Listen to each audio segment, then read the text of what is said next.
아들이 제 집과 땅을 13억에 팔아치웠어요. 저에게 묻지도 않고 말이죠. 그러고는 150만 원을 쓰라며 제 손에 신용카드 한 장을 쥐어주고는 여기서 멀리 떠나세요라고 했어요. 저는 그저 비웃을 수밖에 없었죠. 아들은 제가 며칠 전에 무슨 일을 했는지 상상조차 못했을 테니까요. 여기서 떠나세요, 엄마. 아주 멀리. 이준호의 그 말이 귓가에 사형 선고처럼 울렸어요. 아들은 방금 제 등 뒤에서 최소 13억 원으로 평가되는 농장을 팔아넘긴 후 150만 원을 쓰라며 제 손에 신용카드 한 장을 쥐어줬어요.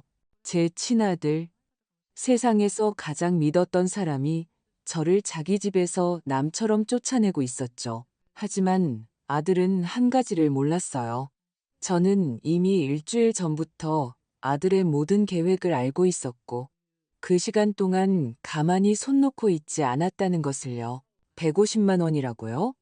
저는 웃으며 되물었어요. 아들은 제가 포기했다고 생각했겠죠? 그게 당신 생각에 내가 40년 동안 일한 데가 전부인가요? 이준호는 어깨를 으쓱했어요. 침착하고 심지어 차갑게 마치 남과 이야기하는 것처럼요. 엄마, 이제 이렇게 큰 농장을 관리하기 힘드시잖아요. 제가 땅을 좋은 값에 팔고 그 돈을 수익을 가져올 사업에 투자했어요. 엄마는 도시에서 편안하게 노후를 보내실 수 있도록 이 돈으로 아파트를 구하시면 돼요. 아들은 제 위조된 서명이 찍힌 서류 뭉치를 테이블 위에 놓았어요. 하지만 그 사실을 아들에게 알려줄 필요는 없었죠. 일주일 전, 제 둘째 아들 박지훈이가 찾아왔었으니까요. 지훈이의 눈은 눈물로 가득했고, 손은 분노로 떨리고 있었어요. 엄마, 준호 형이 변호사랑 통화하면서 엄마 서명을 위조해서 땅을 팔 계획을 세우는 걸 들었어요. 이미 구매자도 찾았대요. 엄마가 너무 늙어서 무슨 일이 벌어지는지 이해 못할 거라고 말했어요. 지훈이는 모든 것을 걸고 저에게 경고하러 온 것이었어요. 덕분에 저는 준비를 할 수 있었죠. 이 집, 이 땅, 이것이 제가 가진 전부였어요. 저는 어린 두 아들과 주머니에 수십만 원을 들고 젊은 과부로 이곳에 왔어요. 하루 18시간씩 일했어요. 닳아버린 손바닥, 사료포대에 부러진 등 잠 못 이루던 밤들. 저는 이 모든 것을 제 손으로 일궈냈어요. 나무 한 그루, 널빤지 하나, 울타리 하나하나의 땀과 굳은 살, 피가 서려 있었죠. 이것은 단순한 땅이 아니라 땅에 심어진 저 자신이었어요. 이준호는 항상 지훈이와 달랐어요. 어릴 때부터 오직 집값이 얼마인지, 우리가 얼마나 버는지, 이 모든 것이 언제 자기 것이 될지 묻기만 했죠. 제가 새벽 5시에 일어나 젖소를 짤 때 아들은 잠을 잤어요. 제가 도매상인들과 협상할 때 아들은 제 돈을 유흥비로 탕진했고요. 저는 아들의 대학교 학비를 내주고 차를 사주고 결혼식 비용을 대고 실패한 사업 아이디어에도 투자했어요. 언젠가는 깨닫고 고마워하고 제대로 된 사람이 될 것이라고 믿었죠. 하지만 아들은 저를 자기와 유산 사이에 놓인 낡은 방해물로만 보았어요. 엄마, 벌써 67세이세요. 아들은 위조된 서류들을 가방에 넣으며 다시 말했어요. 이제 고집 피울 때가 아니에요. 이 큰 집에서 혼자 사실 수는 없어요. 150만 원으로 아파트 얻어서 편안하게 사세요. 아들은 마치 제가 엄마가 아니라 떼쓰는 어린아이인 것처럼 말했어요. 구매자는 이미 다 지불했고 돈은 투자되었어요. 되돌릴 수는 없어요. 아들은 덧붙였어요. 저는 의자에서 천천히 일어섰어요. 몸속에서 무언가가 깨어나는 듯했죠. 수년간 느끼지 못했던 힘이었어요. 이준호는 자신이 이겼다고 모든 것을 빼앗았다고 확신했어요. 하지만 아들은 몰랐죠. 그동안 저는 제 변호사인 최수진 변호사님과 함께 일하고 있었다는 것을요. 우리는 아들을 위한 깜짝 선물을 준비하고 있었어요. 맨 땅에서 농장을 일궈낼 수 있었던 그 힘이 이제 저에게 정의를 되찾을 기회를 줄 것이었어요. 비록 상대가 제 친아들이라고 할지라도요. 좋아, 준호야. 저는 침착하게 말했어요. 아들은 이것을 항복으로 받아들였죠. 내 말대로 할게. 하지만 떠나기 전에 너와 마지막으로 저녁을 먹고 싶어. 아들은 제가 완전히 무너졌다고 확신하며 웃었어요. 그럼요, 엄마. 더 뷰에 예약할게요. 엄마는 그럴 자격이 있어요. 아들은 이 저녁 식사가 자신의 계획에 종지부를 찍을 것이라는 사실을 꿈에도 몰랐죠. 장롱 위에는 농장 사진이 놓여 있었어요. 흑백으로 바래진 사진, 집, 나무, 헛간, 제 인생이었어요. 곧 이준호는 알게 될 거예요. 제 손으로 제국을 건설한 여자에게서 뭔가를 훔치는 것이 그리 쉽지 않다는 것을요. 그날 밤 저는 잠을 이룰 수 없었어요. 아들의 말이 머릿속을 맴돌았죠. 여기서 떠나세요, 엄마. 멀리. 저는 일어나 방들을 돌아다녔어요. 가구를 쓰다듬고 사진을 보고 직접 만든 커튼을 만져보았죠. 모든 것이 제가 정직하게 번 돈으로 산 것이었어요.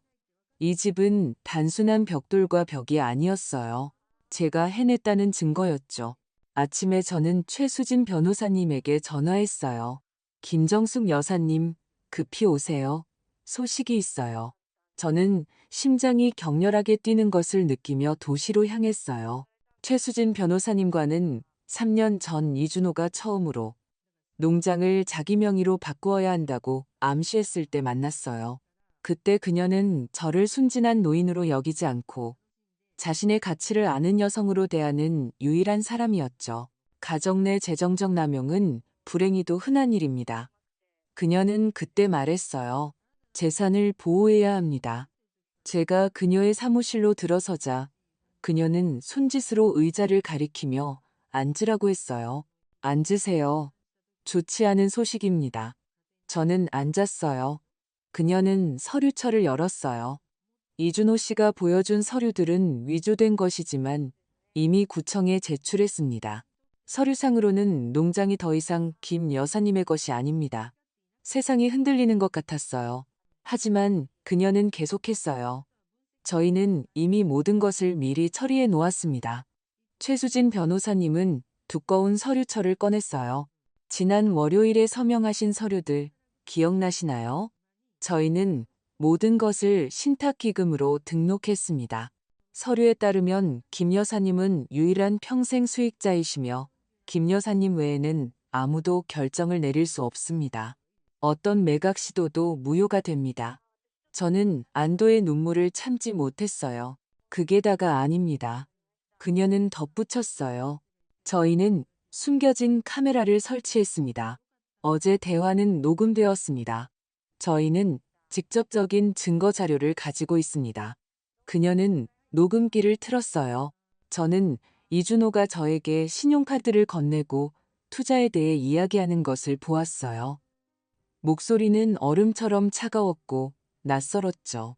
보는 것이 고통스러웠지만 동시에 제 안의 모든 것이 주먹을 쥐었어요. 그럼 준호가 이미 투자했다는 돈은 어떻게 되죠? 제가 물었어요. 그건 이제 준호 씨 문제입니다. 그는 자신의 것이 아닌 것을 팔았으니까요. 구매자는 곧 거래가 무효임을 알게 될 것이고 돈을 돌려받으려 할 것입니다. 그때 이준호 씨가 설명해야 할 것입니다. 저는 여러 날 만에 처음으로 진짜 미소를 지었어요. 저녁에 아들에게서 전화가 왔어요. 엄마, 다 준비됐어요. 내일 저녁 8시 더 뷰에서요. 아주 좋아, 아들. 나도 너에게 깜짝 선물이 있단다. 제가 대답했어요. 아들은 그 저녁 식사를 결코 잊지 못할 것이라는 사실을 몰랐죠. 그날 밤 아침을 기다리지 않고 저는 지훈이에게 전화했어요. 아들아, 모든 것이 계획대로 되고 있단다. 저는 달빛이 비치는 마당을 보며 말했어요. 내일이 우리의 날이야. 엄마, 준호 형이 이렇게까지 할 줄은 정말 믿기지 않아요. 형이 항상 땅을 원했던 건 알았지만 이렇게까지는. 저는 지훈이에게 변호사님과 준비한 모든 것을 이야기해 주었어요. 서류, 녹음 파일, 계획까지요. 내일 너는 식당에 와야 해. 제가 말했어요. 저녁 식사가 시작된 지 30분 후에 와서 옆 테이블에 앉아. 끼어들지 말고 그냥 지켜봐. 네가 증인이 되는 것이 중요해. 물론이죠. 엄마, 갈게요. 아침에 저는 알람이 울리지도 않았는데 일찍 일어났어요. 몸속의 모든 것이 전투 모드로 전환된 것 같았죠. 오늘이 바로 그날이었어요. 저는 가장 아끼는 빨간 드레스를 골랐어요. 60세 생일 기념으로 입었던 바로 그 드레스였죠. 그때 저는 40년간의 노고를 기념했고 화장을 하고 머리를 만지고 돌아가신 남편이 20주년 기념으로 선물해준 진주 귀걸이를 착용했어요. 이준호가 이별 만찬을 준비하기로 했다면 저는 무너진 늙은 할머니가 아니라 여전히 강인함을 유지하고 있는 여자로 나타날 것이었어요. 준비하는 동안 아들이 농장을 팔아넘기라고 설득했던 여러 번의 기억이 떠올랐어요. 엄마, 이제 힘드시잖아요. 사람답게 살 수 있을 거예요. 도시에서 아파트를 얻으면 소도 없고 걱정할 일도 없어요. 하지만 아들은 결코 이해하지 못했어요. 저에게 이 모든 것은 걱정이 아니라 제 삶이었다는 것을요. 아침에 농장에서 동물들을 먹이고 나무를 돌보고 저녁에는 바람 소리를 듣는 것. 저는 지치지 않았어요. 저는 살고 있었죠. 저녁 6시 최수진 변호사님이 도착했어요. 서류 가방, 서류들, 날카로운 시선. 준비되셨습니까? 김정숙 여사님? 그녀는 다시 한번 서류들을 확인하며 물었어요. 그럼요. 저는 침착하고 확신에 찬 목소리로 대답했어요. 아들은 이게 이별이라고 생각하겠지만 사실은 각성, 쿼싱의 시간이 될 겁니다. 그녀는 시원하게 웃었어요. 여사님과 일하는 것을 정말 좋아합니다. 여사님 연세의 자기 아들에게 이렇게 맞서는 용기를 가진 분은 흔치 않으니까요.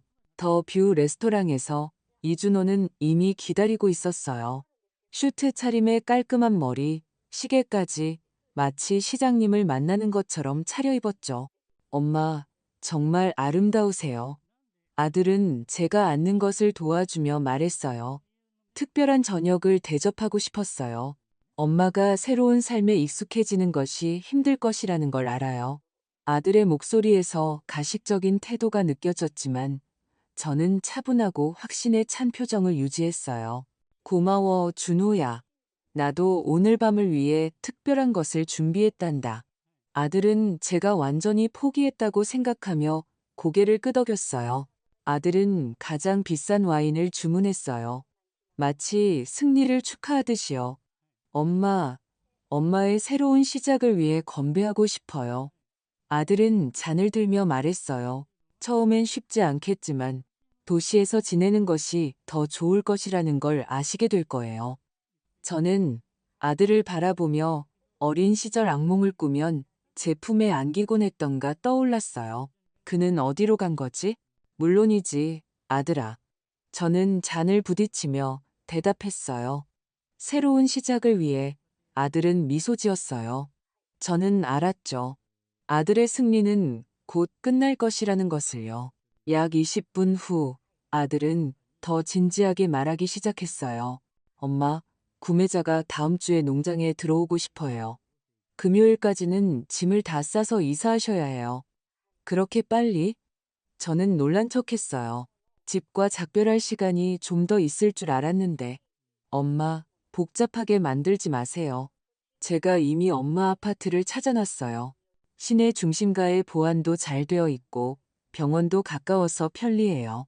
아들은 마치 제가 더 이상 판단 능력이 없는 사람처럼 마치 낡은 가구를 정리하듯이 이야기했어요.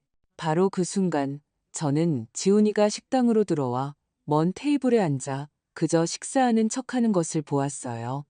모든 것이 계획대로 진행되고 있었죠. 준호야, 한 가지 물어봐도 될까? 아들이 제 새로운 삶을 묘사하는 것을 마쳤을 때 제가 물었어요. 농장을 13억에 팔았다면 나머지 돈은 어디 있지? 나에게는 150만 원밖에 주지 않았잖아. 아들은 와인을 한 모금 마셨어요. 생각을 정리하는 것이 눈에 보였죠. 엄마, 제가 그 돈을 사업에 투자했어요. 우리 모두에게 좋은 수익을 가져다 줄 사업에요. 곧 시장을 뒤흔들 기술 회사의 지분을 샀어요. 5년 안에 20억이 될 거예요.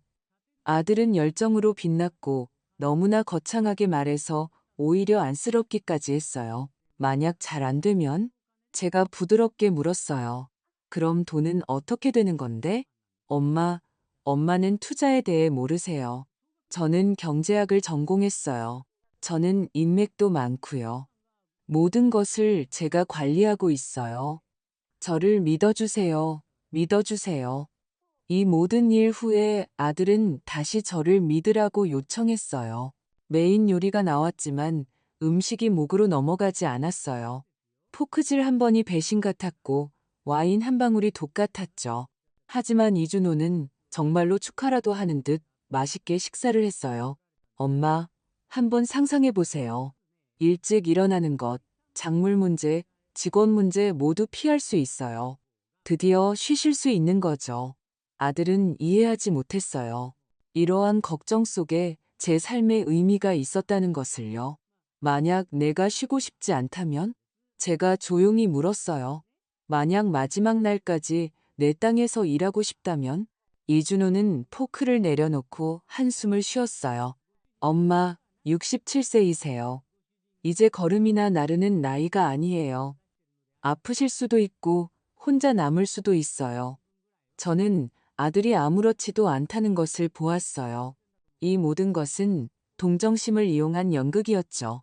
게다가 아들은 덧붙였어요. 모든 것이 이미 처리되었어요.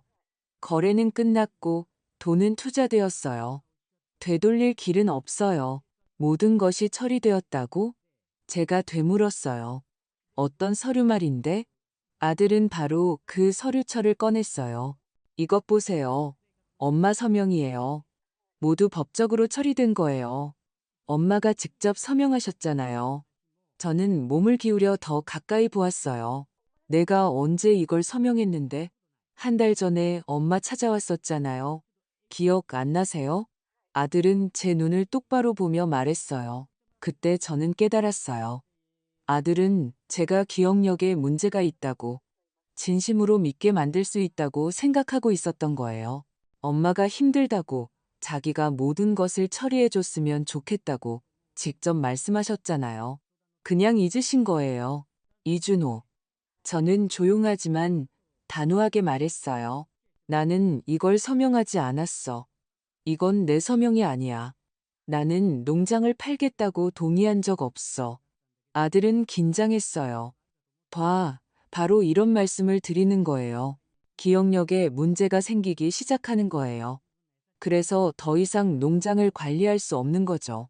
아들은 조작을 숨기려고도 하지 않았어요. 그때 제 어깨에 손이 얹혔어요. 안녕하세요, 김정숙 여사님. 낯익은 목소리였어요. 제가 합석해도 괜찮을까요? 최수진 변호사님이었죠? 엄마, 이분은 누구예요? 이준호는 당황했어요. 처음으로 제대로요. 통제력이 달아나기 시작한 것이었죠. 이준호, 이분은 최수진 변호사님이야. 내 변호사님이지. 이 서류들에 대해 흥미로운 이야기가 있을 거야. 아들은 얼굴이 창백해졌어요. 그리고 이것은 시작에 불과했어요. 이준호는 핏기 없는 얼굴이 되었어요. 그의 자만의 찬 미소는 사라지고 눈동자는 흔들렸죠. 분명히 일이 이렇게 돌아갈 것이라고는 예상하지 못했을 거예요. 엄마, 이게 무슨 일이에요? 아들의 목소리는 떨렸지만 그는 애써 단호하게 말하려 했어요. 가족 저녁 식사에 왜 변호사를 데려왔어요? 최수진 변호사님은 얼음장 같은 예의로 아들을 바라보았어요. 이준호 씨, 저는 상속 및 재산법 전문 변호사이자 노인들의 재정적 사기로부터 보호하는 일을 맡고 있습니다. 어머님은 지난주에 둘째 아드님으로부터 어머님 소유의 재산과 관련된 의심스러운 계획을 전해 듣고 저에게 연락하셨습니다. 그녀는 계획이라는 단어를 강조했고 이준호의 손은 떨리기 시작했어요. 무슨 말씀이신지 모르겠어요. 아들은 중얼거렸어요. 엄마가 저에게 모든 것을 맡겼어요. 모두 합법적이에요. 최수진 변호사님은 서류 가방에서 서류철을 꺼내 테이블 위에 몇 개의 문서를 놓았어요. 정말이요? 그럼 이 서류에 있는 서명이 왜 지난 40년간 어머님의 실제 서명과 하나도 일치하지 않는지 설명해 보세요. 이준호는 서류들을 움켜쥐고 다급하게 넘겨보았어요.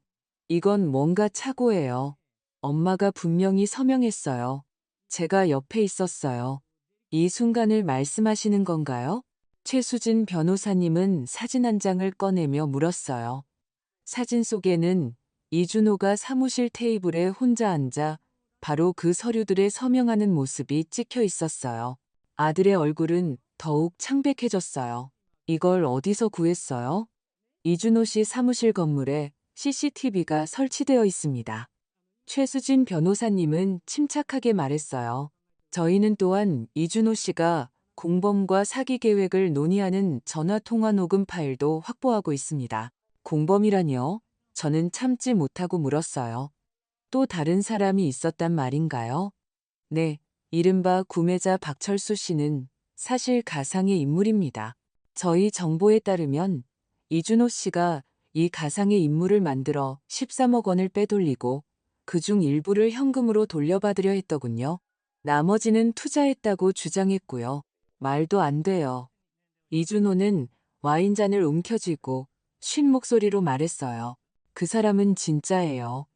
프로젝트도 있어요. 농장을 관광단지로 만들고 싶어 했어요. 최수진 변호사님은 비웃었어요. 박철수 씨는 존재하지 않습니다. 여권은 위조되었고 돈이 입금되었다는 계좌는 바로 이준호 씨 명의입니다. 모든 것이 문서화되어 있습니다. 레스토랑은 모든 소리가 사라진 듯 고요해졌어요. 엄마, 이준호는 공포에 질린 눈으로 저를 바라보았어요. 엄마, 제가 결코 엄마를 해치려 한 것이 아니었어요. 이건 다 실수예요.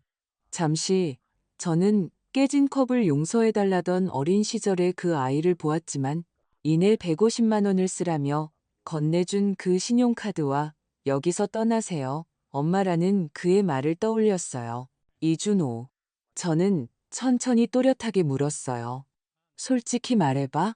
정말로 내 서명을 위조해서 농장을 팔려 한 거니? 아들은 제 눈을 바라보았고 저는 잠시 그가 진실을 말할 것이라고 믿었어요.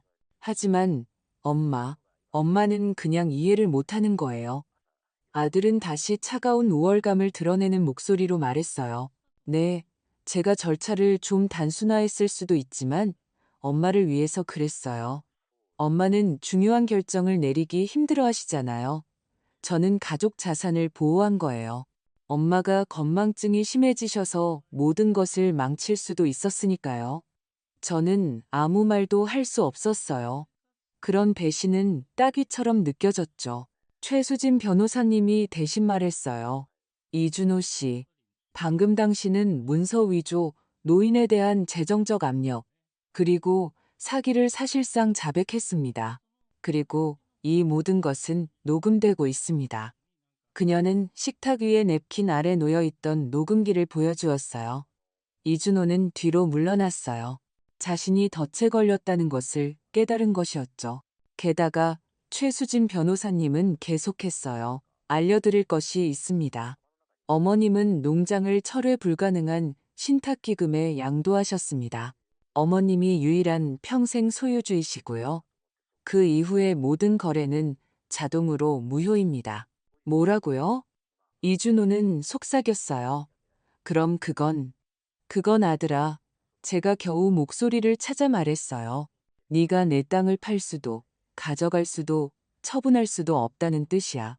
게다가 네가 땅을 팔았던 상대, 즉 너 자신이 이제 수사를 받게 될 거야. 팔 수 없는 것을 팔아 돈을 받았으니까. 이준호는 무너져 내리는 듯 했어요. 제가 그 돈을 투자했어요. 아들은 중얼거렸어요. 돌려받을 수 있어요. 어디에 투자했죠? 최수진 변호사님이 단호하게 물었어요. 테크노트러스트 그룹이라는 회사예요. 아들은 겨우 말을 이었어요. 그들은 남미 시장에서 혁신적인 솔루션을 내놓고 있어요. 그녀는 눈을 치켜떴어요. 저희가 확인해 봤습니다. 그런 회사는 존재하지 않습니다. 또 다른 가짜 회사이고 이준호 씨 명의로 등록되어 있더군요. 돈은 어디에 있습니까? 이준호 씨? 아들은 침묵했어요. 그때 지훈이가 테이블로 다가왔어요. 침착하고 냉철한 모습이었죠. 죄송합니다. 끼어들어서요. 그가 말했어요. 하지만 준호 형은 알아야 할 것 같아요. 준호 형의 은행 계좌는 이미 정지되었습니다. 제가 의심스러운 송금을 보고 금융정보분석관에 통보했거든요. 이준호는 절망적인 눈으로 동생을 올려다보았어요. 지훈아, 너마저. 너도 나에게 등을 돌린 거야? 형을 등 돌린 게 아니야. 지훈이가 단호하게 대답했어요. 나는 엄마 편이고 정의 편이야. 내가 엄마에게 경고했고 변호사를 찾아갔으며 형이 거짓말하고 돈을 빼돌리기 시작했을 때 은행에 간 사람이야. 이준호는 침묵했어요. 그의 세계가 무너지고 있었죠. 왜? 그는 쉰 목소리로 물었어요. 왜 나를 배신했어? 지훈이는 옆에 앉았어요. 나는 형을 배신하지 않았어. 형이 가족을 배신한 거야. 엄마를 남처럼 쫓아내려 했잖아. 엄마를 방해물처럼 대했어. 엄마가 정신이 나갔다고 말했지. 그걸 보살핌이라고 불렀지만 그건 차가운 계산이었어. 눈물이 아들의 눈에 고였어요. 제 눈에도 고였지만 저는 참았어요. 우리는 약하지 않으니까요. 웨이터가 어색하고 걱정스러운 얼굴로 다가왔어요. 죄송합니다만 혹시 괜찮으신가요? 저는 미소 지었어요. 아마 무서웠겠죠. 아주 좋아요. 그냥 정직에 대한 가족 대화 중입니다. 그는 황급히 물러났어요. 이준호는 다시 저를 바라보았어요. 눈에는 눈물이 가득했어요. 엄마, 죄송해요. 이렇게 될 줄은 몰랐어요. 저는 그를 차갑게 보았어요. 그는 지금도 감정에 호소하려 했어요. 만약 네가 정말 가족을 생각했다면 제가 말했어요. 나랑 이야기했을 거야. 훔치는 대신에. 아들은 흐느껴 울며 제 손을 잡았어요. 엄마, 제가 다 돌려놓을게요. 맹세코 다 바로잡을게요. 최수진 변호사님은 그를 냉정하게 바라보았어요. 이준호 씨, 돈은 어디에 있습니까? 아들은 얼굴을 닦으며 대답했어요. 역의 계좌예요. 모두 투자했어요. 하지만 돌려받을 수 있어요. 키프로스의 제임 홀딩스 말씀이신가요? 그녀는 다른 서류처를 꺼내며 확인했어요. 그곳도 이미 수사 중입니다. 그리고 이준호 씨도요. 조사 결과 자금 세탁의 징후가 나타났습니다. 이건 심각한 문제입니다. 이준호는 다시 창백해졌어요. 이 모든 것을 어떻게 아세요? 친어머니에게서 수십억 원을 훔치면 은행이 자동으로 조사를 시작합니다. 그녀가 설명했어요. 국제 송금은 장난이 아닙니다. 특히 이 정도 규모의 금액이라면요. 지훈이는 형을 바라보았어요. 어쩌다 이렇게 된 거야, 형. 언제부터 돈이 엄마보다 중요해진 거야? 이준호는 우리 둘을 바라보았어요. 얼굴은 고통으로 일그러져 있었죠. 당신들은 몰라. 지훈이는 항상 사랑받는 아들이었잖아. 나는 장남으로서 농장을 물려받을 권리가 있었는데 나는 일하고 공부했어. 너는 예술가였고 하고 싶은 대로 다 했지. 하지만 저는 얼어붙었어요. 이준호, 네가 소외감을 느꼈다는 거니? 아들은 주먹을 꽉 쥐었어요. 저는 음악을 공부하고 싶었는데 엄마는 숫자에 밝은 사람이 필요하다고 했잖아요. 저는 경제학을 전공했어요. 희생했어요. 그런데 결국 엄마에게 저는 그저 도둑일 뿐이잖아요. 침묵이 흘렀어요. 멀리 떨어진 테이블에서 잔 부딪히는 소리만 들렸죠. 만약 줄곧 그렇게 느꼈다면 왜 말하지 않았어? 아들은 씁쓸하게 웃었어요. 왜요? 엄마에게는 땅이 더 중요했으니까요. 농작물, 울타리, 가축. 우리는 배경이었죠. 아들의 말은 충격이었어요. 하지만 그 안에 진실의 조각도 있었죠. 저는 한숨을 쉬었어요. 이준호, 그래, 내가 강하게 대했을 수도 있어. 땅은 나에게 구원이었고 살아남는 방법이었으니까. 하지만 나는 네가 부차적이라고 생각할 빌미를 준 적은 없어. 그리고 그게 네가 한 짓을 정당화할 수는 없어. 아들은 고개를 숙였어요. 훔치고 싶지 않았어요. 제가 할 수 있다는 것을 증명하고 싶었어요. 불리고 싶었어요. 제가 합당한 아들이라는 것을 증명하고 싶었어요. 최수진 변호사님은 모든 상황을 주의 깊게 지켜보고 있었어요. 그녀는 이것이 단순한 사건 이상이라는 것을 이해했어요. 가족, 피, 그리고 고통, 그리고 우리는 이제 막 중간 지점에 와 있었죠. 최수진 변호사님이 먼저 입을 열었어요. 이준호 씨, 당신은 성인 남성입니다. 합법적인 방법으로 일을 처리할 수 있었습니다. 어머님께 제안하고 농장 운영에 참여시켜달라고 요청하고 수익의 일부를 새로운 프로젝트에 투자하는 방법을 논의할 수 있었습니다. 모두 법적으로, 그리고 인간적으로요. 이준호는 한숨을 쉬며 테이블을 바라보았어요. 노력했어요. 몇 번이나 엄마에게 장비를 현대화하고 가공 공장을 짓고 공급업체를 찾자고 제안했어요. 그런데 엄마는 다 괜찮아, 참견하지 마라고만 하셨어요. 저는 눈을 감았어요. 아들은 거짓말을 하지 않았어요. 그래요. 저는 보수적이었고 변화를 두려워했죠. 하지만 그렇다고 해서 아들이 저를 대신해서 결정할 권리가 있는 것은 아니었어요. 그래서 너는 나를 속이기로 한 거니? 제가 물었어요. 저는 아들은 말을 멈췄어요. 테크노트러스트에 투자할 기회가 생겼을 때 저는 생각했어요. 이거다. 지금 모든 걸 처리해서 불리고 엄마에게 농장을 2배 더 비싸게 돌려줄 수 있어. 묻지도 않고 말이죠. 네, 엄마는 이해 못할 거라고 생각했어요. 그래서 훔쳐도 된다고 판단한 거죠. 제 목소리는 더 이상 떨리지 않았어요. 이준호는 시선을 피했어요. 저는 제가 가치 있는 사람이라는 것을 증명하고 싶었어요. 그저 소비자가 아니라 상속자라는 것을요. 하지만 모든 것이 잘못되었죠. 최수진 변호사님이 개입했어요. 그리고 이준호 씨, 결국 돈을 어디에 투자했습니까? 정확히 어떤 단계에서 9,500만 원을 잃었나요? 아들은 주저했어요. 가상화폐예요.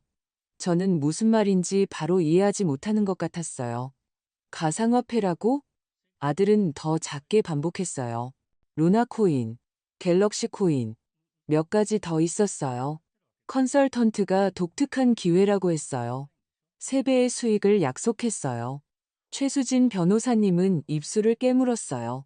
지훈이는 망연자실한 듯 숨을 내쉬었어요. 이준호 씨, 그건 전형적인 가상화폐 다단계 사기입니다. 확인도 안 해봤어요? 저는 빨리 모든 것을 되돌리고 싶었어요. 멋지게 만들고 싶었어요. 얼마나 남았어? 제가 조용히 물었어요. 이준호는 도자기 화병을 깬 어린아이처럼 저를 바라보았어요. 최근 명세서에는 약 900만 원 정도요. 나머지는 지난주에 코인이 폭락했을 때 모두 사라졌어요. 폭발 후의 먼지처럼 침묵이 우리를 덮었어요. 900만 원? 제가 반복했어요. 그러니까 거의 다 잃었다는 거니? 아들은 고개를 끄덕였어요. 시장이 반등할 거라고 생각했어요. 모두 일시적인 거라고 말했어요. 최수진 변호사님은 고개를 저었어요. 서류, 계약서, 대화 기록, 영수증 같은 거 있어요? 아들은 서류 가방에서 구겨진 인쇄물들을 꺼내 그녀에게 주었어요. 그녀는 빠르게 훑어보았어요. 이건 서류가 아니라 사기 계획 전단지입니다. 이준호 씨는 돈을 잃었을 뿐만 아니라 사기를 당한 겁니다. 그리고 그 돈을 돌려받는 것은 거의 불가능합니다. 이 회사들은 이미 오래전에 사라졌어요.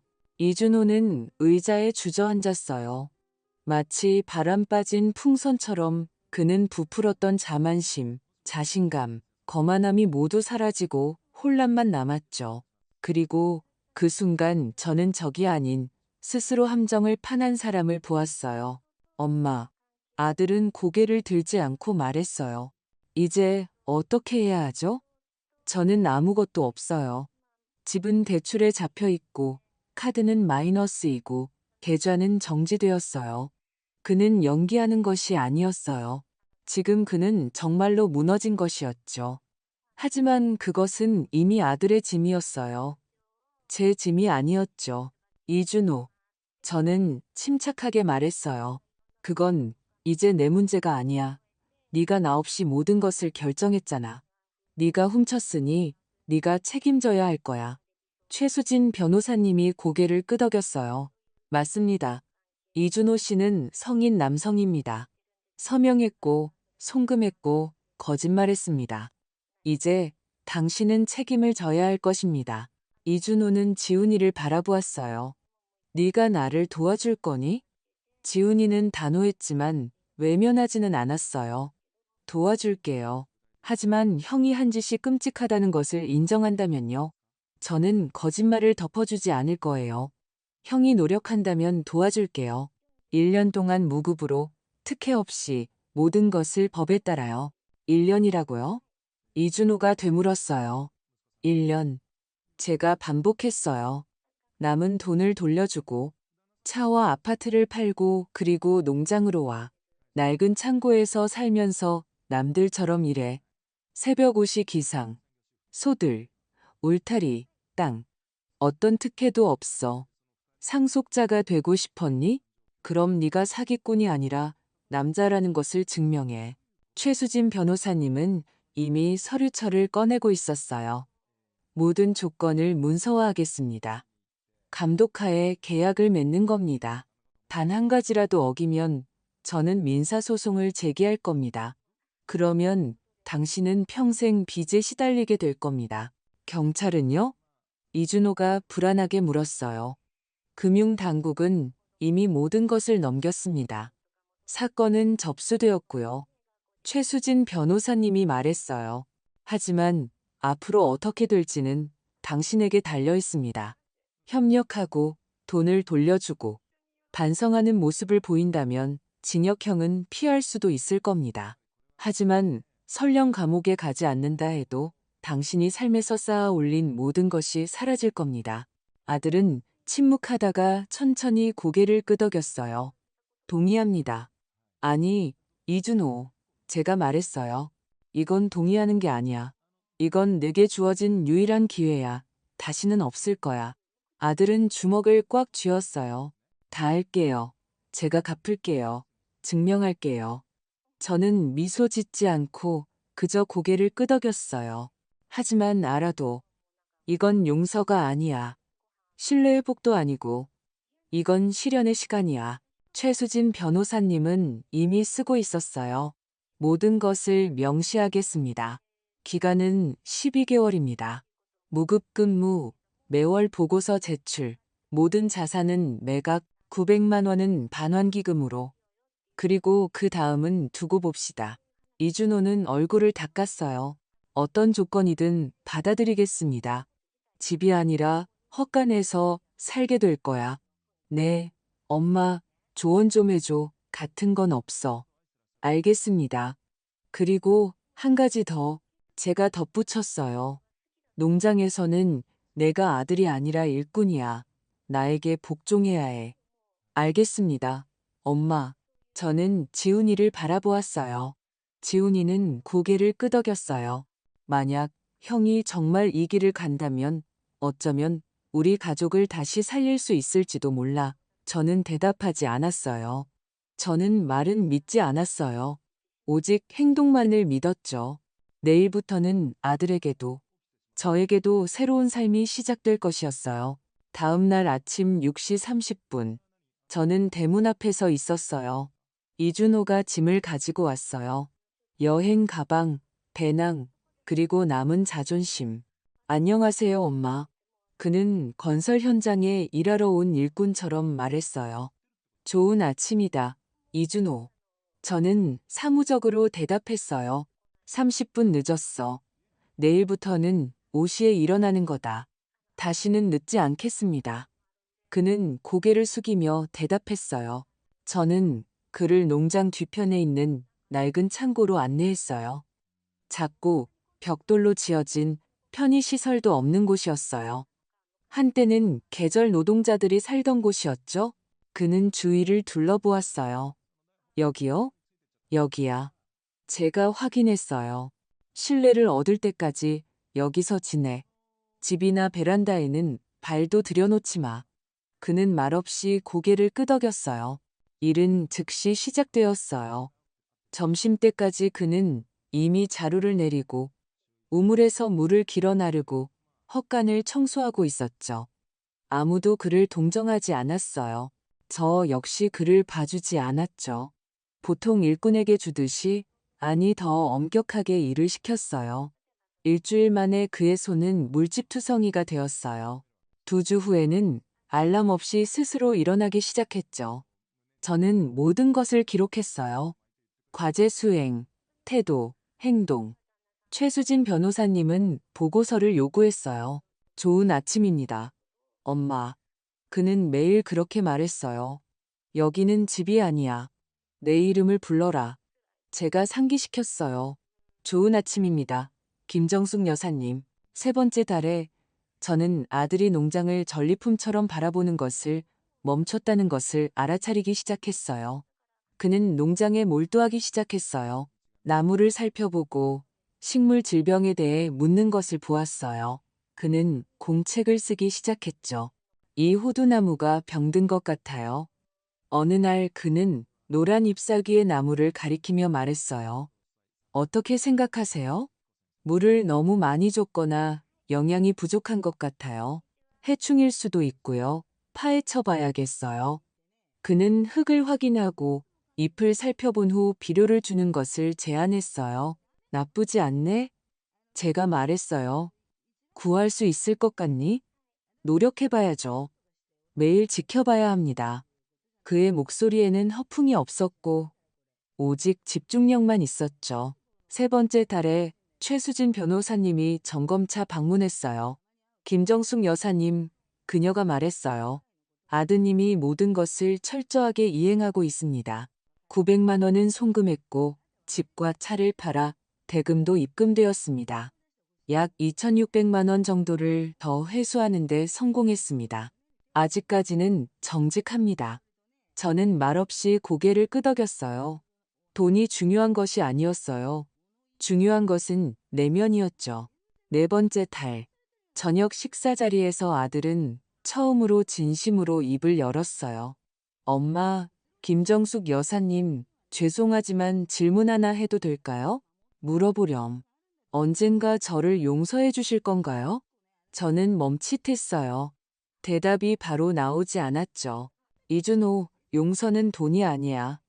좋은 행동을 했다고 그냥 내줄 수 있는 게 아니라고. 용서는 다시 쌓아가는 거야. 천천히, 매번의 진실로, 매번의 정직한 행동으로. 네가 숨지 않고 일어나, 일하러 나가는 매번의 힘든 아침으로 말이야. 그는 고개를 끄덕였어요. 알겠습니다. 그냥 엄마가 알아주셨으면 했어요. 제가 무엇을 망쳤는지 이제야 알겠어요. 이 땅은 단순한 농장이 아니에요. 이건 엄마이고, 엄마의 삶이고, 엄마의 손길이었어요. 저는 아무 말도 하지 않았지만 마음속 어딘가가 흔들렸어요. 무너지지는 않았지만 흔들렸죠. 매주 일요일 지훈이가 찾아왔어요. 우리는 셋이서 함께 저녁을 먹었죠. 처음으로 평화롭게요. 어때, 농부 생활은? 그가 농담처럼 물었어요.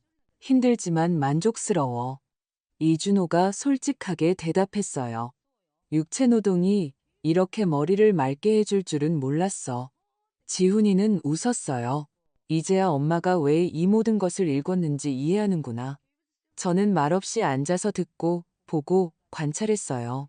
일주일 후 이준호가 진지한 표정으로 저에게 다가왔어요. 김정숙 여사님, 말씀 좀 여쭤봐도 될까요? 일 때문에요? 그래, 소식이 왔어요. 제가 돈을 잃었던 사기꾼들 중 일부를 찾아냈어요. 제가 필요한 모든 것을 증언할 준비가 되어 있습니다. 조금이라도 돌려받을 수 있다면요. 그는 연기하는 것이 아니었고 침착하고 냉철했어요. 저는 최수진 변호사님에게 전화했어요. 아들이 증언할 준비가 되어 있대요. 제가 말했어요. 중요한 진전입니다. 그녀가 대답했어요. 그가 정말로 바로잡고 싶어 한다는 것을 보여줍니다. 수사관과 만남을 주선하세요. 그날 밤 저는 잠을 자지 못하고 현관에 앉아 울타리 너머로 천천히 꺼져가는 불빛들을 바라보았어요. 창고에서 이준호는 책을 읽고 있었어요. 그는 농업을 공부하고 있었죠. 일요일에도 쉬지 않고 구원이라도 되는 듯 일에 매달렸어요. 저는 여러 달 만에 처음으로 분노가 아닌 약하고 희미한 희망을 느꼈어요. 다음 날은 일요일, 공식적인 휴일이었지만 지난 몇 달 동안 이준호는 이 시간을 자신만의 방식으로 활용하는 데 익숙해졌어요. 쉬거나 게으름을 피우는 대신 공부를 했죠. 아침에 저는 호두나무 아래에서 그를 발견했어요. 공책과 농업 서적을 들고 앉아 메모를 하고 있었어요. 이준호, 제가 말했어요. 너에게 질문이 있어. 그는 책에서 시선을 떼고 곧바로 자세를 잡았어요. 말씀하세요. 1년의 실형 기간이 끝나면 무엇을 할 생각이야? 그는 얼버무리지 않고 정직하게 말했어요. 허락해 주신다면 남고 싶습니다. 아들이 아니라 이곳에 있을 자격이 있는 사람으로서 일하고 싶습니다. 도시 생활이 그립지 않아? 정장, 사무실, 회의 같은 거 말이야. 그는 고개를 저었어요. 아니요, 그 삶은 가짜였어요. 이곳에서 저는 드디어 매일 무언가 진짜를 하고 있다는 느낌을 받습니다. 그의 대답은 예상 밖이었고 솔직했어요. 아직 말하기 일러. 제가 말했어요. 기간이 끝나려면 아직 9개월이나 남았어. 모든 것이 바뀔 수 있어. 알겠습니다. 하지만 엄마가 알아주셨으면 해요. 이곳에 오래 있을수록 더 많이 느껴요. 이게 제가 평생 필요했던 것이었어요. 말은 단순했지만 그 속에는 예전에는 없었던 깊이가 느껴졌어요. 점심 식사 후 지훈이가 항상 그랬듯이 식료품 가방과 직접 만든 파이 상자를 들고 찾아왔어요. 셋이서 테이블에 앉았죠. 조용하고 평온하게요. 북쪽 구역은 어때? 그가 물었어요. 가뭄은 견뎠지만 비료를 더 줘야 해. 이준호가 대답했어요. 저는 그들 사이에 더 이상 긴장감이 없다는 것을 보았어요. 지훈이는 더 이상 수호자처럼 보이지 않았고 이준호는 피고인처럼 보이지 않았어요. 직원들은 형을 어떻게 대하고? 지훈이가 물었어요. 처음에는 의심스러운 눈초리로 봤는데 이제는 말을 걸기 시작했어요. 한 명은 조언도 해주었어요. 몇 달 더 버티면 완전히 받아들여 줄 거라고 했어요. 이것은 중요한 지표였어요. 농장에서는 성씨가 아니라 굳은 살과 태도로 존경을 얻는 법이니까요. 저녁 식사 후 저는 이준호를 집으로 초대했어요. 이 모든 시간 동안 그저 일꾼으로 부른 것이 아니라 처음으로 집으로요. 들어와, 앉아. 그는 머쓱해했지만 따랐어요. 수진 변호사님에게서 전화가 왔어. 네가 함께 일했던 사기꾼 몇 명을 수사관들이 찾아냈대. 증언해야 할 거야. 준비됐니? 그는 즉시 고개를 끄덕였어요. 이미 말씀드렸듯이 최대한 많은 것을 되찾을 수 있다면 무엇이든 할 준비가 되어 있습니다. 정말로 그는 회피하지 않았고 다른 사람에게 책임을 전가하지도 않았어요. 그것은 변명이 아니라 실수에 대한 반성이었죠. 며칠 후 우리는 함께 울타리를 수리했어요. 햇살, 먼지, 나무판, 망치. 저는 그가 불평 없이 가식 없이 일하는 모습을 보았어요. 엄마, 그가 갑자기 말했어요. 농장에서는 제가 엄마의 아들이 아니라는 것을 죄송합니다. 김정숙 여사님, 그냥 제가 이제 이해한다는 말씀을 드리고 싶었어요.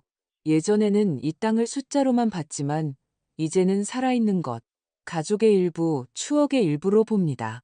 저는 즉시 대답하지 않고 그가 못을 박는 모습을 천천히 바라보았어요. 네가 중요한 말을 하는구나. 하지만 이준호, 그래, 말이 전부는 아니야. 중요한 건 행동이야. 네가 버티는 동안은 계속 지켜볼 거야. 그는 고개를 끄덕였어요. 그게 제 뜻이었어요. 말보다는 행동으로 증명하고 싶어요. 최수진 변호사님은 월말에 방문했어요. 계약 조건에 대한 확인이었죠. 보고서는 정확했고, 자금 송금은 완료되었고, 증언은 이루어졌으며, 태도도 안정적이었어요. 김정숙 여사님, 그녀는 대화 후 말했어요. 수년간의 법률 실무에서 이런 변화는 드물게 봅니다. 솔직히 말하면 아직 칭찬하기는 일러요. 제가 대답했어요. 1년이 아직 지나지 않았어요. 끝까지 증명하게 해야죠. 일요일에 저는 또다시 그가 책을 보는 것을 발견했어요. 이번엔 뭐야? 제가 물었어요. 점적 관계 기술이요. 시스템을 업데이트해야 할 것 같아요. 물 손실이 너무 커요. 네가 40년 동안 읽어온 것을 바꾸자는 거니? 그는 멈칫했어요. 그러고는 솔직하게 대답했어요. 네, 하지만 낡은 것이 나쁘다는 것이 아니라 더 많이 보존할 수 있기 때문입니다. 돈 때문이 아니라 땅을 위해서요. 대답은 성숙했어요. 그날 저녁 저는 처음으로 현관에 앉아 생각했어요. 어쩌면 나는 정말로 아들을 보기 시작한 것인지도 몰라. 사기꾼도 아니고 저를 해치려 한 사람도 아닌 언젠가 음악을 만들기를 꿈꿨지만 결국 자신의 길이 아닌 길을 걸었던 그 소년을 저는 용서하지 않았어요. 아니요. 하지만 처음으로 분노를 느끼지 않았고 처음으로 평화를 느꼈어요. 이준호가 모든 것을 처음부터 시작한 지 6개월이 지났어요. 그동안 그는 한 번도 좌절하지 않았어요. 한 번도 지각하지 않았고 한 번도 과제를 수행하지 않은 적이 없으며 결과에서 도망치려 한 적도 없었죠. 최수진 변호사님은 매달 방문하여 재정 흐름과 계약 조건을 확인했어요. 매번 성실하게 이행 중이라는 표시가 붙었죠. 지훈이는 더 이상 형의 안부를 묻지 않았어요. 그는 이준호가 직접 모든 것을 이야기해 줄 것이라는 것을 알았으니까요. 집안 식탁에는 이제 셋이 앉았고 어색함이나 긴장감은 없었어요. 8번째 달에 저는 처음으로 그에게 집에서 하룻밤 자는 것을 허락했어요. 일요일에 단 하룻밤만요. 고맙습니다. 김정숙 여사님. 그가 조용히 대답했어요. 저에게는 큰 의미가 있습니다. 그는 손님방에 낡은 침대를 정돈했고 저녁에는 제게 차를 끓여 베란다로 가져왔어요. 옆에 앉아도 될까요? 저는 고개를 끄덕였어요. 우리는 오랫동안 침묵했어요. 그러고 나서 그가 말했어요. 어릴 때 제가 대문 옆 그 호두나무에 올라갔던 거 기억나세요? 기억나지. 네가 거기서 떨어져서 팔을 부러뜨렸잖아. 그리고 일주일 동안 치료 방법이라며 아이스크림을 요구했지. 그는 쓴웃음을 지었어요. 그때는 어른들은 뭐든지 할 수 있다고 생각했어요. 농장의 가장이면 모든 것을 할 수 있다고 생각했죠. 그런데 이제야 알겠어요. 모든 것을 지탱하는 것이 얼마나 힘들었을지를요. 내가 모든 것을 지탱한 건 아니었어. 실패도 있었고, 두려움도 있었고, 외로움도 있었지. 하지만 너는 결코 포기하지 않았어. 그럴 권리가 없었으니까. 모든 것이 내게 달려있을 때는 포기할 수 없어. 오직 앞으로 나아갈 뿐이지. 그는 저를 바라보았고, 그의 눈에서 저는 예전에는 보지 못했던 것을 보았어요. 동정도 아니고, 죄책감도 아닌 이해였죠. 일주일 후, 그는 서류철을 들고 찾아왔어요. 농장 개조 프로젝트를 만들었습니다. 승인해 주신다면 단계적으로 시작하겠습니다. 저는 서류를 펼쳤어요. 관계 시스템, 분류, 저장, 수확량 그래프가 들어있었죠. 이 모든 걸 어디서 구했어?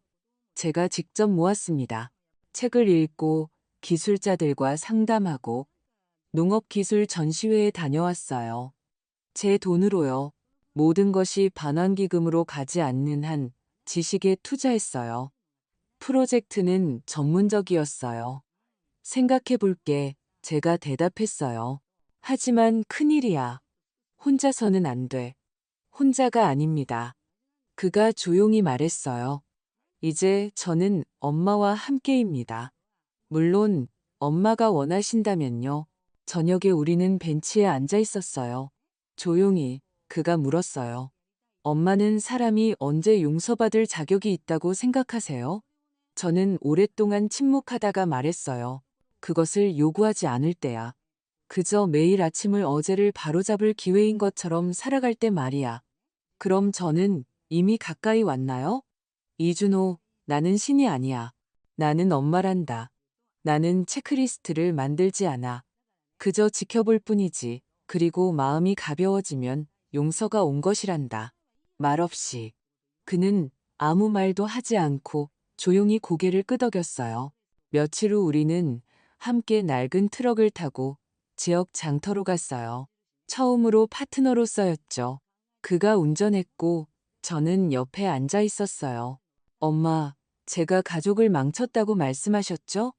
그가 운전 중에 물었어요. 그래, 그리고 그건 사실이었지. 저는 가족을 복원하고 싶습니다. 과거의 약속이 아니라 미래의 행동으로요. 그럼 가족을 만들지 말고 너 자신을 만들어. 그러면 가족은 네가 이끌어갈 만하다면 따라올 거야. 그는 고개를 끄덕였어요. 솔직하게 말씀해 주셔서 고마워요. 다른 방식은 모른단다. 장터에서 우리는 장비를 사고 비료 샘플을 얻고 건조기를 주문했어요. 돌아와서는 이준호가 직접 트럭에서 짐을 내리고 늦게까지 일했어요. 그리고 그날 저녁 저는 창가에 앉아 그가 자루를 나르고 상자를 옮기고 공책에 데이터를 기록하는 모습을 보았어요. 그리고 문득 생각했죠. 만약 아버지가 지금 이 모습을 본다면 알아보지 못할 거야. 놀라면서도 어쩌면 자랑스러워할지도 몰라. 9번째. 달의 최수진 변호사님이 판결문 사본을 가져왔어요. 주요 사기꾼들은 유죄 판결을 받았고 이준호의 증언 덕분에 약 1천만 원을 더 회수할 수 있었어요. 돈은 이미 계좌에 들어왔나요? 제가 물었어요. 송금 중입니다. 기간이 끝나기 전까지 거의 모든 것을 돌려받을 겁니다. 저는 고개를 끄덕였어요. 고맙다, 수진아. 너 없이는 이 모든 것을 견디지 못했을 거야. 아니요, 김정숙 여사님, 여사님께서 견디신 겁니다. 저는 그저 도왔을 뿐이고요. 월말에 이준호가 제안했어요. 직원들과 회의를 하고 싶습니다. 엄마 없이 저 혼자서요. 제가 누구인지, 무슨 짓을 했는지, 그리고 왜 이제 그들의 일원인지 말하고 싶습니다. 두렵지 않아? 매우요. 하지만 그들이 저를 받아들이지 않는다면 그것도 정직한 것이고, 만약 받아들인다면 그건 역시 정직하지만 그때는 진정으로 받아들이는 것이겠죠. 저는 동의했어요. 그는 모든 사람을 창고에 모으고 마이크나 서류 없이 그들 앞에 섰어요. 제 이름은 이준호입니다. 김정숙 여사님의 아들이죠. 저는 엄마를 배신했고 훔쳤고 속였습니다. 그리고 저는 모든 것을 되돌릴 기회를 얻었습니다. 돈으로가 아니라 정직한 노동으로요. 침묵이 흘렀어요. 그러다가 누군가 물었어요. 그래서 이제 어떻게 할 건가? 사장이 되고 싶어? 아니요. 저는 그저 여러분이 부끄러워하지 않는 사람이 되고 싶어요. 받아주신다면 옆에서 함께 일하겠습니다. 아니라면 떠나겠습니다. 다시 침묵이 흘렀어요. 그러다가 늙은 정비공 영수는 말했어요. 넌 정직하게 일했어. 잘난 척도 없었고. 그럼 된 거야. 두고 보자, 이준호. 그것은 하나의 신호였어요. 그날 저녁 저는 처음으로 단순한 안도감이 아니라 희망을 느꼈어요. 어쩌면 내 아들이 길을 잃지 않은 것일 수도 있어. 어쩌면 땅이 모든 것을 치유하는 것일지도 몰라. 거의 1년이 지났어요. 농장은 다시 활기찬 삶을 되찾았어요. 호두나무들은 예전처럼 햇빛을 향해 자랐고 직원들은 능숙하고 깔끔하게 불필요한 번거로움 없이 일했어요. 관계 시스템은 오류 없이 작동했고 장터에서 산 건조기는 이미 첫 결과물을 내놓았어요. 수확량은 거의 완벽하게 보존되었죠. 이준호는 거창한 말이나 시위 없이 일했어요. 그저 살았죠. 매일 아침 가장 먼저 일어나 농장을 둘러보고 장비를 작동시키고 하루를 계획했어요. 직원들은 이제 그를 단순하게 받아들이는 것을 넘어 일 때문에 그리고 동등한 동료로서 존경했어요. 지훈이는 찾아오는 횟수가 줄었지만 매번 형에게 더 따뜻하게 대했어요. 계약 종료일이 다가왔어요. 최수진 변호사님이 직접 방문하여 서류들을 가져왔어요.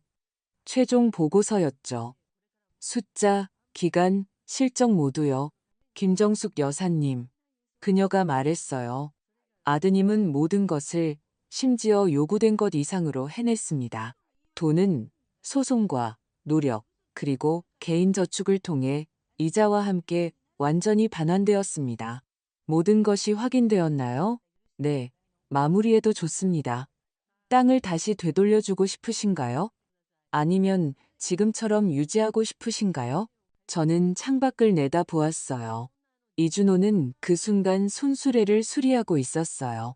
먼지를 뒤집어 쓴 채 저를 보더니 다가오지 않고 고개를 끄덕였어요. 그럼 김정숙 여사님은 어떻게 말씀하시겠어요? 최수진 변호사님이 부드럽게 물었어요. 정의가 회복되었다고 말하겠어요. 서류상으로뿐만 아니라 인간적으로도요. 하지만 모든 것을 예전처럼 되돌릴지는 그건 정의의 문제가 아니라 마음의 문제죠. 최수진 변호사님은 고개를 끄덕였어요. 선택은 여사님에게 달려 있습니다. 서류는 준비되어 있습니다. 바로 결정하셔도 좋고 생각할 시간을 가지셔도 좋습니다. 저녁에 저는 이준호를 베란다로 불렀어요. 그 앞에 두 장의 종이를 놓았어요. 첫 번째는 계약 종료 서류였어요. 너는 농장을 떠난다. 모든 것이 깨끗하게 마무리된다. 두 번째는 새로운 계약서였어요. 너는 농장의 공동 소유주가 된다. 상속으로가 아니라 노력으로. 그는 멈칫했어요. 나는 요구하지 않아. 서명하라는 말도 하지 않아. 나는 선택권이 있다고 말하는 거야. 그는 오랫동안 침묵했어요. 두 번째 것을 받을 자격이 없다고 생각해요. 어쩌면 그럴 수도 있지. 하지만 너는 걸었고 마침내 도달했어. 네가 부순 것을 되돌린 것이 아니야. 너는 새로운 것을 만들었지. 거기에 힘이 있어. 그는 천천히 펜을 들고 두 번째 서류에 서명했어요. 일주일 후 우리는 함께 어린 호두나무들을 심었어요. 나무 한 그루마다 10개의 묘목을 심고 물 한 양동이를 주고 흙을 덮고 한마디씩 했어요. 이 나무들이 자랄 때쯤이면 그는 셈을 해봤어요. 60세가 되겠네요. 그때까지 이 나무들과 함께 자랄 수 있겠니? 제가 대답했어요. 그랬으면 좋겠습니다. 바라지 마. 이래. 그는 쓴웃음을 지었어요. 네, 엄마. 저는 고쳐주지 않았어요. 엄마라고 부르게 두었죠. 가을에 우리는 둘이서 낡은 트럭을 타고 도시로 갔어요.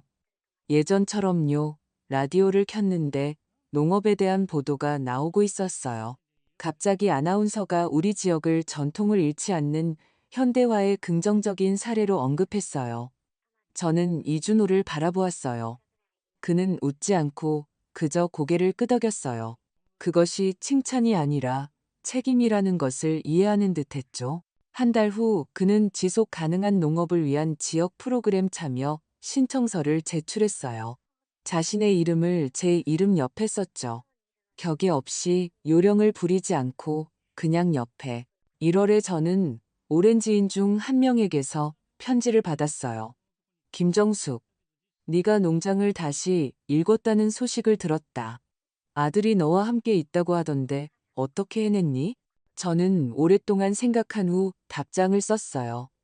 내가 아니야. 삶이, 땅이, 그리고 우리의 노력이 그랬지. 고통은 포기하지 않으면 성장이 돼.